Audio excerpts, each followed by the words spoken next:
Hey everyone, welcome back to Crazy Tech Tricks. In this video, I will show you how to turn off auto brightness in Windows 11. If your screen brightness keeps changing automatically and you want to control it manually, this guide will help you disable that feature. So let's get started. Firstly, go to Start menu. Then you can search for Settings. Tap to open Settings. Now go to System. Then click on Display. Then here you will see the first is brightness. Just simply click on the arrow next to brightness. Here you will see change brightness based on content. Just tap on the always arrow. Drop down menu will come.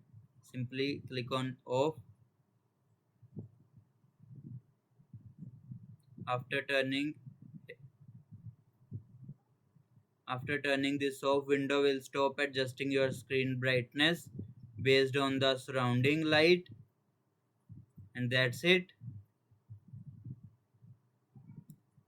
Your Windows 11 brightness will now stay fixed and you can adjust it manually whenever you want. If this video helped you, don't forget to like, share and subscribe for more easy tech tutorials. Thanks for watching.